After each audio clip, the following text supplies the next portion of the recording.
Welcome to The Source, where we combine the headlines with in-depth conversations with the newsmakers themselves. Today on the program, the Defense Department recommends the extension of martial law in Mindanao. There are still terrorists lurking around Mindanao. We should be there also to protect the plebiscite. And then there is this midterm election. But is another year of martial rule justifiable? If only we want to maintain the peace and order there, and if only we want to have a peaceful plebiscite doon. The President's proposal to create a death squad against communists. I will match their talent also for assassinating people. May armas yan sigurado. Also, will the Philippine National Police get an image makeover in the hit teleserye Ang Probinsyano? For the story to be more realistic lang, ganun. Pero it's not necessarily palaging favor sa PNP. And the President's joke on using marijuana in the midst of an intensified drug war.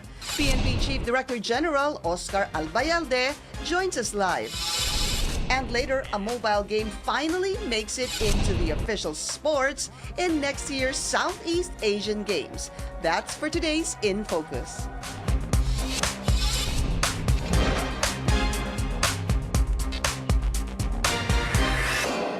This program is brought to you by Bank of Commerce, an affiliate of San Miguel Corporation. Thank you for joining us. I'm Pinky Webb. The Defense Department supports the recommendation of the military and the Philippine National Police to extend martial law in Mindanao. Both the AFP and PNP say there are enough bases to extend martial rule in the region to ensure the public safety and maintain peace and order. Also, is the PNP seriously considering forming a death squad against communist assassins? And will there be a marked plot twist in the hit teleserye Ang Probinsyano after the PNP and its producers resolve their conflict? That's just what we were talking about a while ago. Let's go straight to the source of the story. PNP Chief Director General Oscar Albayalde. Sir, good to have you again. Welcome to the show. Thank you for having me. Mamaya na natin pag-usapan yung ang Probinsyano kasi may twist pala na nangyari kagabi. Alam niyo ba yun? No, I didn't see it. I'll tell you a little later on. Let's talk about martial law, sir. PNP, AFP recommending the extension of martial law. Secretary Delfin Lorenzana yesterday saying he will recommend also the same. What's the justification, or what is happening on the ground to justify an extension of martial law? Actually, we have just signed a document together with the Armed Forces of the Philippines, the outgoing AFP Chief of Staff, recommending the extension of martial law in Mindanao for another 1 year. No? Here we saw, because of the martial law, we have a drastic improvement on the peace and order situation in Mindanao, where the crime volume dropped by 28,853 or 32.8%. No, because of the implementation of martial law, and of course because of the forces present there now conducting target hardening measures, military operations, police operations, and checkpoints operations and all. And in particular, we have recorded a drop of 44.2% on index crimes. That includes murder, no? Murder, physical injuries, homicide cases. So these are all the good effects of martial law in Mindanao. And also the recovery of almost 10,000 loose firearms. Not to mention that loose firearms, we have recovered less than 10,000 loose firearms already in Mindanao, all surrendered. Can you tell us, you know, we had Senator Migzubiri here, and he did tell us that iba ho daw talaga. Sometimes it's, I have to admit something, that I haven't been in Mindanao for quite a while. Senator Migzubiri, obviously from there, sinabi niya, dalawa naman po epekto nito. Una, peace and order is better. Yes. Yung mga checkpoint daw, ang laking tulong talaga. Yes. Pero merong negative effect din yun when somebody says that a region is under martial rule because it'll affect, number one, tourism and possibly investments in that particular place, sir. Well, I really don't know about the investment in tourism, but basically the tourism, tourists still go to Mindanao. And I think if we check on the volume of tourists that went to Mindanao, probably it even went up, no? Because of the security. the feeling of security in the area. You mean they feel safer? Yes, because of the presence of the military and the police. Yeah, it's good that you mentioned these numbers, sir. Of course, that bumaba. Let's just say that in general, bumaba ang crime rate sa Mindanao. You're saying because of martial law. Yeah. My question is, does martial law have to be implemented, sir, to be able to see a drop in the crime rate? Isn't that really the function supposed to be of the police, together with the local government officials and the people? But you know, when you say martial law, we have more forces there. Remember, the forces of the AFP are concentrated now in Mindanao, and also the offensives are so massive. No, even us, we have like 2 battalions of special action force in Mindanao because of this implementation of martial law. So ito yung tinatawag natin, the more forces there, the presence of the police force and the presence of the AFP. And if this is lifted, the presence will, the soldiers and policemen will be moved away from Mindanao. Yes. Tama ho ba? Yes. And one thing more is, of course, the control of the politicians over the police. No, that's one thing. Medyo nawala yun, no? It's the control and supervision of the local chief executives, the local police. Dapat kasi wala naman talaga yun, no, sir? How I wish. All right, sir. So a drop in crime rate, okay, that's good. Any information I wanted to come from you on abuses, problems because of the implementation of martial law? Yeah, that's one thing good. We haven't heard any a single case of human rights violation in Mindanao since the implementation of martial law. No, these are all allegations by, you know, the same sectors of the society, but no case was ever filed. No? These are all allegations, and they're not even substantiated. If there were, would you tell us? Yes, of course. You would yes, be honest enough to tell us that there were abuses? In our case, in the PNP, we have filed already charged 674 of our personnel for violations of human rights since the start of the Duterte administration. So 1 year is the extension, sir, in the whole of Mindanao, or were you thinking that possibly only some parts of Mindanao should still be No, we under? recommended the whole Mindanao, the whole of Mindanao. Yes. Lahat ho talaga. Yes. Okay. Because of this, sir, the critics are saying that, well, there are 2 things. Is it possible eventually that a nationwide martial law will be asked or will be recommended by the police and the military, sir? Kasi pangatlong extension na to. I really don't know if that will be possible because the president repeatedly said that he will not declare martial law nationwide. He's been saying that over and over and again. Your personal thoughts, though, is there a problem in Luzon, sir? Is there a problem in the Visayas, sir? Because I'm also saying that because of MO32, the deployment of troops in 4 areas, Bicol, region, Samar, Negros Oriental, and Negros Occidental, to deploy more soldiers and troops in these areas. Yes, but remember, this problem is because of the internal security there. And in Bicol, there are certain provinces that are only critical, even in Samar and even Negros Island. That only? Not the whole region. So, ibig sabihin, you just need to deploy more troops in the area. Yes, we and have not to really focus on the problem of insurgency in those places. Okay, but when we look at, again, the 1987 Philippine Constitution, Article 8, Section 18, sinasabi po dito that suspension for a period to be determined by Congress if the invasion or rebellion shall persist and public safety requires it. Where is the invasion and where is the rebellion, sir? Well, Marawi is a very good example already. No? Ano pang hinahanap natin? The Marawi incident. No? Isn't that rebellion? Isn't that, that's a big incident. No? But Marawi is not Mindanao, not the whole of Mindanao. Yes, not the whole Mindanao, yes. So, ang ano dito is, but they go around the whole Mindanao, places in Zamboanga, in Basilan, and there are incidents of kidnapping also. No?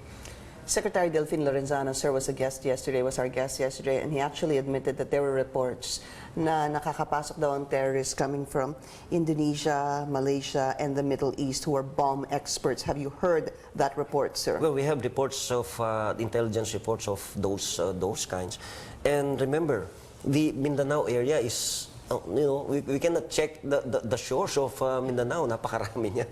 No, and even our maritime group cannot probably patrol the whole Mindanao area. Yeah, but that would be the problem of the Philippines for the Yes. for another. Yeah, that's why we're trying to improve on our Navy, the Coast Guard, and the Maritime Group. Because madali ho talagang in and out. And we have now a trilateral agreement with Malaysia and Indonesia because of those. All right. Sir, when we talk about martial law, of course there are two ways looking at it. Some say public order is strengthened, and then some say abuses could actually happen. Critics are saying that one clear example of a possible abuse was the arrest of former Congressman Saturo Campo and Congresswoman Castro, sir. Your thoughts on this? Dahil Well, number one, these people were accosted by way of checkpoint operations. No, I don't know if there is even an abuse, or probably they were the ones who abused these minors, the 14 or 18 minors that they allegedly forcibly taken to accost or accompany to that school. No, and sabi nila that school is a legitimate school. Then let the DepEd say it if it's a legitimate school. But what you teach in the school and the legitimacy of the school those are two different things. No, yung sinasabi nila yung tinuturo, well, accordingly, the IPs, no, the LUMADs most specifically, went to our office, and they're going around the different offices of the government agencies here in Metro Manila saying that they are being exploited. And, you know, yung sabi nila na the national anthem, if they want, we can post the national anthem. They can even sing the different national anthem. iba ho kasi daw allegedly Yes. yung itinuturong national anthem. Yeah. Yes. So you We're have not making that up. I'm not making that up. You have the evidence there. It's in the website. You can look at it in the social media. So, the point really is, nagsumbong ho talaga yung mga magulang sa pulis. Yes. How did you really discover this? One is they were monitored by the security forces there, by the AFP and the PNP. Combined? Yes. Because remember, that place is being monitored by our security forces. All right, we'll just be taking a short break. This is The Source on CNN Philippines. Still to come, new image for the PNP in the hit teleserye Ang Probinsyano. PNP Chief Oscar Albayalde shares his thoughts after the break.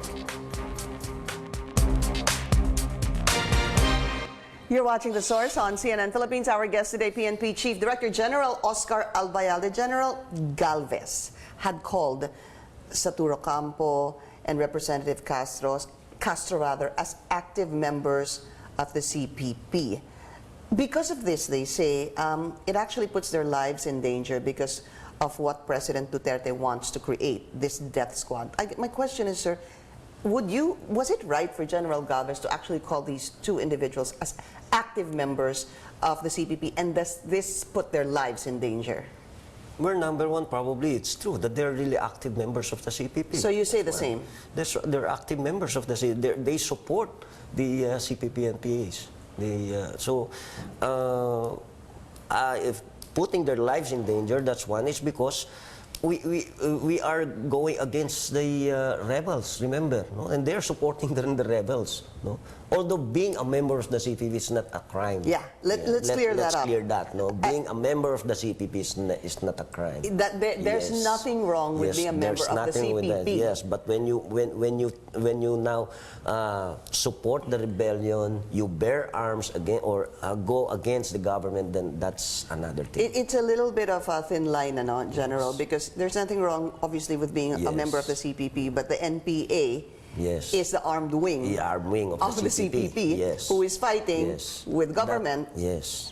That's the danger now is, you know. So, yun ang danger. yeah, ngayon kaya doon. medyo mahirap Yun ang sinasabi ni General Galvez na danger. All right, the death squad, though, sir, because the president was saying he wants to form a death squad to counter the Sparrow unit of the NPA. Sir, what I really want to find out is how big, if any, do you know itong tinatawag na, of course, yung Sparrow unit, matagal na po yun. I don't even know what it's called now. Malaki pa po ba siya? No, the Sparrow unit, you know, they operate in teams lang naman eh. Like sometimes they go by 3, they're 4, a maximum probably of 6 in an urban area. No, they conduct assassinations. And sometimes during election, no, itong election, sometimes they even they are potent pugs also. potential private armed groups also being used by some Politicians. politicians and candidates. So ito yung iniwasan natin. And over the past 3 years, as per record from the Armed Forces of the Philippines, we have 136 deaths attributed to these Sparrow-like operations of the CPP and PNDF. Whether they called Sparrow, Special Partisan Group, or the SOG, the Special Operations Group. No? But their operations is like the way the Sparrow do. Because the Sparrow is, remember, the Sparrow is the from the ABB, Alex Bunkayang Brigade. Yes, sir. So yung 136, can you repeat that, sir? Death since when? Since for the past 3 years. And the recent of which are the two army soldiers that were ambushed and one Navy officer just this Not in 27, Albay? November 27. Was this in Albay, sir? 2017, yes. Okay. Albay and Samar. So yung 136, sir, are these all police and military? Police, military, rebel returnees, and some are even government officials. Okay. And IP leaders. So, sir, yung plano ng presidente that he wants to form a death squad to counter this Sparrow unit, is this something that you support? Is this a good idea? We still have to talk it out with the Armed Forces of the Philippines. I've talked with Secretary Probinsyano, and will be, if ever the directive will come out from the president, we have to specify on who will supervise this special unit. No. Probably we go more on intelligence, and then if ever who will be recruited, whether it's the police or the military. So if it will be the military, then it will be supervised the military.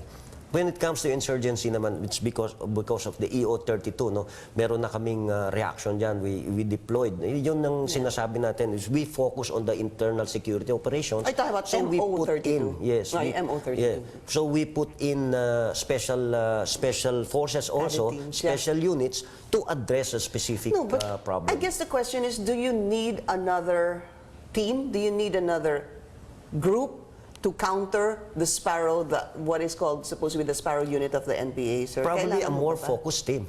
A special team that will focus on this. Parang drugs. Talaga. No, we have the drug enforcement group Yeah. that will focus on the problem on illegal drugs. Would you have a name for this? Wala pa ho kayong... May sinabi ho si Secretary Lorenzana kahapon. What was the word, the Secretary? Sabi niya yung sa Davao, maliit na bird daw ang tawag doon. I'm sorry, I forget the name, pero he mentioned, naglolokohan daw sila. But in line with what you said, the Secretary did say yesterday that it could start with intelligence unit. Yes. Of who? The Army? Both, and probably. the PNP? Yes, both. Pagkatapos, sir, how could this possibly work? I mean, in your head, paano? May intelligence team, tapos meron pong special team Yes, the special team that will go after implement. this. Of course, this is more of an intelligence work. They have to conduct case build-up kasi dito. So you have to have a specialized personnel dito. Yeah, so you support it? Yes. Is this Yes, of something you course. support? Yes, if ever. And should this be done soon? Well, it depends on the president, probably. It depends on the president, and it depends on the situation if these killings will continue. You know, I guess a question would also be, meron naman pong Scout Rangers, meron naman Yes. pong SAF. Yes. Bakit kailangan pagmuhan? Yes, that's why. No, the Scout Rangers, remember, they go to the mountains. These people, they operate in urban areas. They do assassinations. So ito yung they also do intelligence. So you have to counter their intelligence also. And these people are not wearing uniform like the way their comrades do. Yeah. No, sometimes most of their comrades, they wear the same uniform as the military and the AFP. And these ones are also wearing. These people are also wearing civilian. So it's clothes. about time to form this team, huh? Well, kung talagang if it's necessary, we'll support it. All right, we'll be taking another short break. This is The Source on CNN Philippines. Please stay tuned.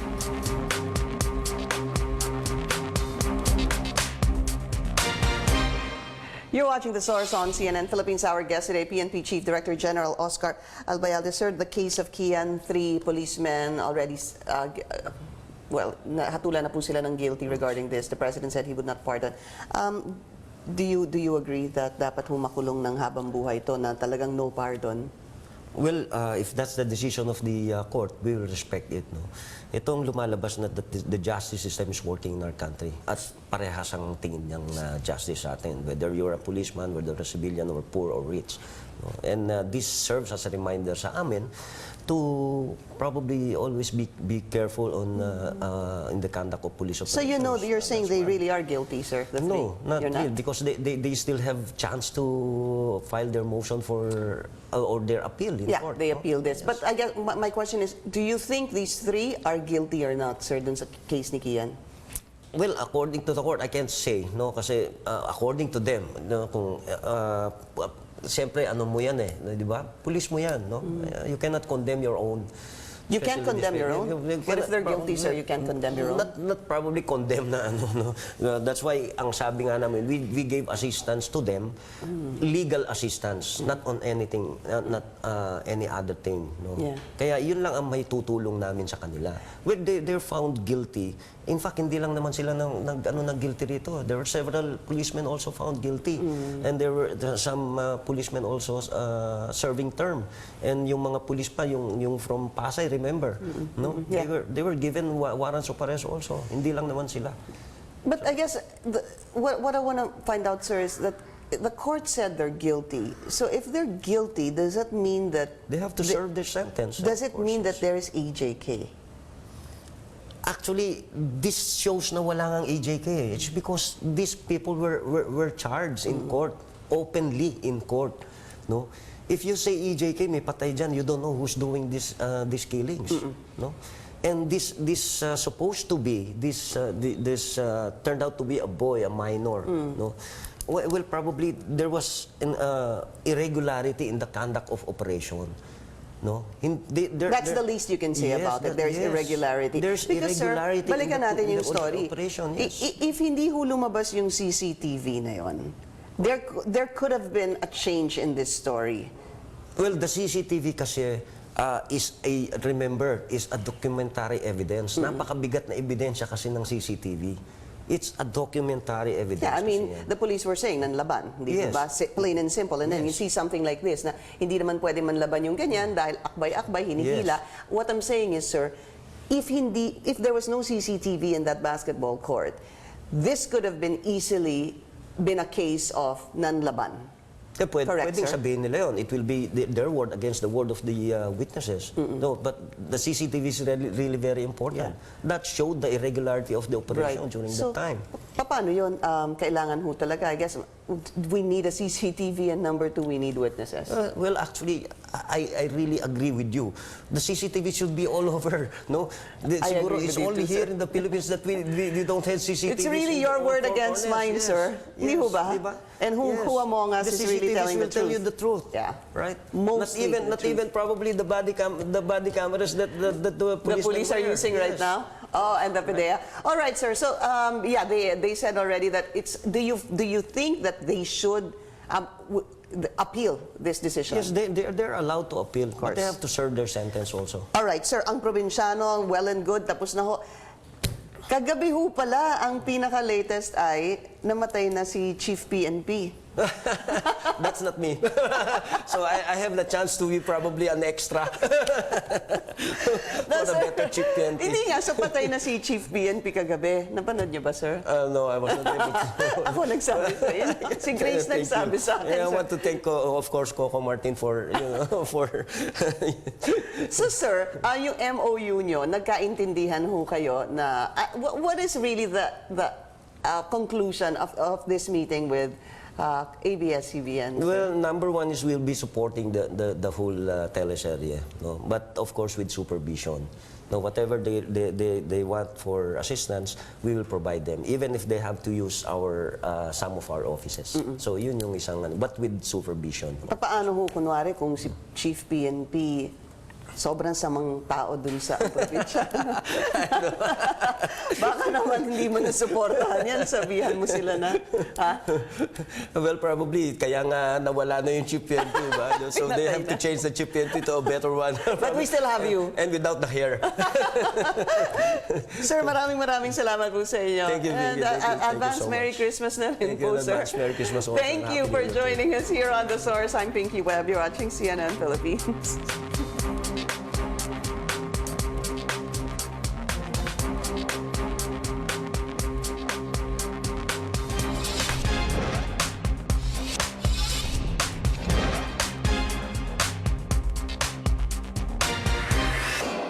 This program is brought to you by Bank of Commerce, an affiliate of San Miguel Corporation.